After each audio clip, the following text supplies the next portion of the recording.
এই যে মোচা চিংড়ি দিয়ে মোচা চপ করেছি। আর লাঞ্চ থালিটা দেখাই কি কি করেছি।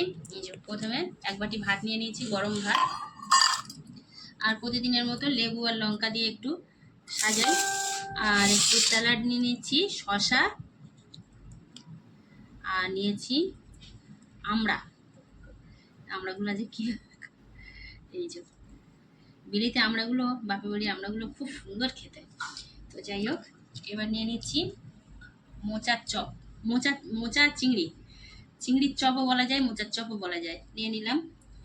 আর একটা গাজর সিদ্ধ। আর আজকে সব চিংড়ি মাছ রান্না করেছি, তাই ছেলে মেয়ের জন্য ডিম সিদ্ধ করেছি, ডিম সিদ্ধ নিয়ে নিলাম। আর করেছি দেখো মোচা চিংড়ি, বেশ অনেকটা চিংড়ি দিয়ে মোচা চিংড়ি করেছি। এই মোচা কাটতে আর চিংড়ি মাছ কাটতে অনেকটা দেরি হয়ে গেছে। এই যে মোচা চিংড়ি নিয়ে নিলাম। আর আজকের তরকারিটা একদম অন্যরকম, দেখো ভেন্ডি আলু চিংড়ি মাছ, সেই জন্য ওদের জন্য একটু ডিম সিদ্ধ করেছি। একটু তরকারি করলে, ডিমের তরকারি করলে হতো, মানে মাছ আনতে বলেছি। আমি যেহেতু সেন্টারে গিয়েছিলাম, সেন্টার থেকে বাড়ি এসেছি 12টার সময়, তখন আর মাছ পাওয়া যায় বাজারে? পাওয়া যায় না। তো শুধু চিংড়ি মাছ পেয়েছে, চিংড়ি মাছ নিয়ে এসছে। সকালবেলা আমি বলিনি মাছ আনতে, সেই জন্য আর সে আনা হয়নি। তো এই হলো।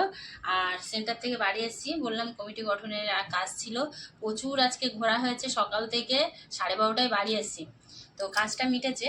এবারে 3টের সময় আমাদের ম্যাডাম আমাদেরকে আবার ডেকেছে, মানে সেন্সাসের সুপারভাইজার ম্যাডাম। তো একটু কি বলবো, মিটিং বলো ট্রেনিং বলো যাই হোক হবে। তো এখন 2:10 বাজে, মানে খেয়েই আমাকে বেরিয়ে যেতে হবে। তো এই হলো আজকের মোচা থালি। তো যাই হোক, মোচা থালিই বলা যায়, মোচা চিংড়ির থালি।